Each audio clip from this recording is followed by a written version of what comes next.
colder sensation. And so this confirms to them now they are 100% in a paranormal experience. And this is where the threat sensing becomes maladaptive, because now their subconscious is going to unveil parts of their psychology in the shadows. It'll manifest in their own fears. They'll detect there could be a ghost, and they'll see things potentially. And to the adult, we'll say, oh, they've just got an active imagination. But not necessarily. It's more the avenue of mental illness that they're experiencing, at least in my eyes. Now, the occult, if you work with demons and things like that, this is a very esoteric form of psychology that not many people want to break down, because it's kind of changed into Hollywood hocus pocus.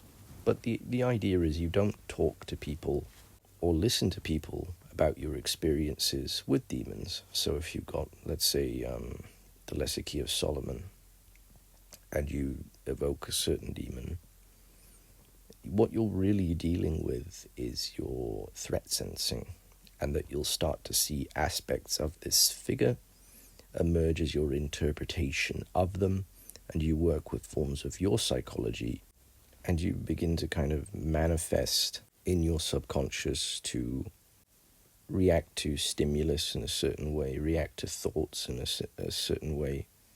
It's like slightly changing the hue of the lens you look through in the world.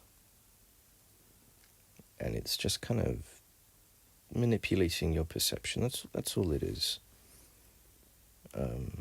That's as far as working with demons really goes, in my opinion. But it's all washed over, and not many people really understand. And religion gatekeeps this. In my case, anyway, they began to create maladaptive threat sensing. And this furthered my psychology into being schizotypal, because I'd become paranoid to engage in social relations for a few years.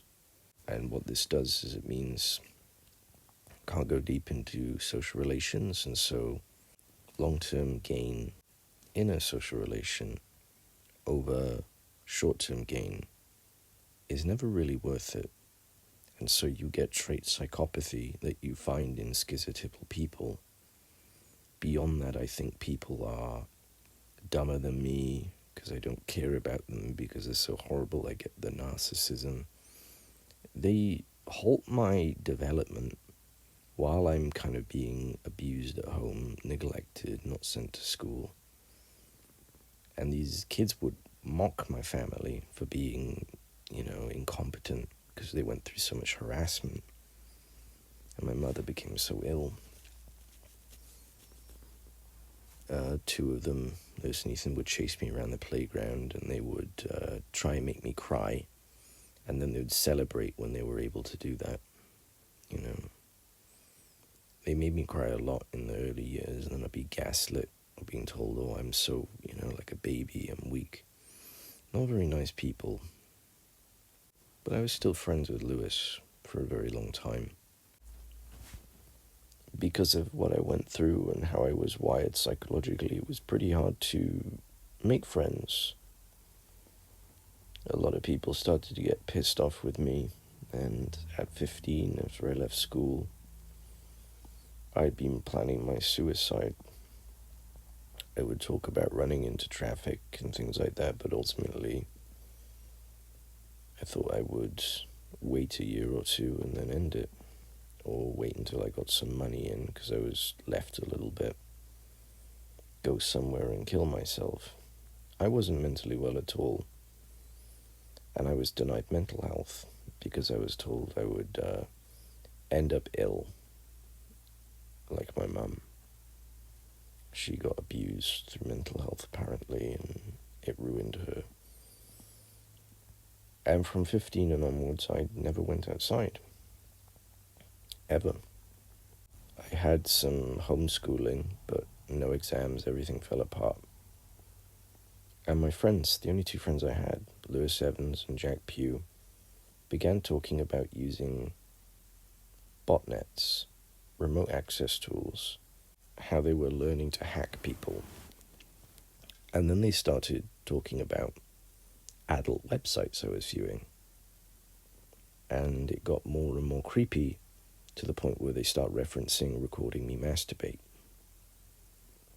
They're making fun of me and they're talking about what's on my other monitor. Talking about specific things in my life they shouldn't know about. And I'm denying it for a while. Like, am I going crazy? Is this a mind game? But they keep doing it. And when I'm about 17, I just ghost them, I remove them, block them, run away. But they would follow me online. They would change the name of their Steam account, and they would end up in a random CSGO lobby at 4 a.m. with me. And it was targeted. The name was specifically to get my attention, make me look at the profile, and know it was them. And this went on for years and years and years. At 18, I tried college, but Lewis is there, and he's talking about watching me like a zoo animal in my bedroom. He starts referencing things about my life he shouldn't know about. He's making creepy smiles, making fun of me. And I thought he wanted to murder me. The last few interactions with him before I completely ghosted him, he's sharing images of a girl I had no permission in seeing, trying to get me to say, oh, she's so attractive. And I didn't say anything because I thought Lewis is trying to make me say something and record me and make fun of me for it, or use it as blackmail alongside recording me masturbating and things like that. But I completely remove everyone at this point. I've run away. I don't go outside.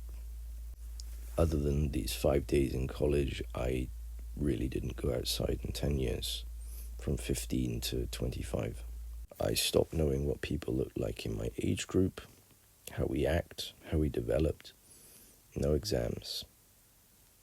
And my friends would cyberstalk me so that I couldn't make friends online. If I did make a friend, they would add me back through this friend and say, oh, I didn't know you knew this guy. Or they'll say, oh, my friend ran away from me and I'm concerned for them. Can you please let me get in contact with them? And then they weird the person out that I just made friends with. Or they pretend to be someone and they'll drop specific hints about my life. They did this for years. Now, I stayed in this bedroom for years, and my father was going crazy. He starts threatening to kill me. Later on, he's poisoning the cat. He's hurting my mother. He's asking to fight me. He'll punch and strangle me. He put a knife through the door. He talks about ways he wants to kill me or my mum, poison her. He would threaten us with professional murders in the family. I was just so psychologically disturbed. I was not allowed mental health. My mother was too medicated on pain meds to talk to. My father's threatening to kill me. My friends, I think, are going to murder me, and they're talking about, they're sexually abusing me, they're stalking me online, they're fucking with my head. They won't let me make friends online. And I'm too scared to go outside, because I think they're either going to murder me, or I'm going to have to confront the cyber stalking, or they're sharing videos of me masturbating. So I stay indoors, and I'm self-harming. I punched myself so much I broke my ribs. I broke my jaw. I broke my hip. I thought I punctured my heart or my lungs. I cut my face. I held a knife to my throat every day. I was so miserable for years. I was so ill. And we moved away anyway in 2019 as a family. I thought maybe I'll be able to run away from the stalkers, but we had the COVID lockdowns. I should have been going out at this time. And then we had weird events with the neighbours. So this was in Somerset, and we had a neighbour on one side called Carol, and she kept having break-ins to her house.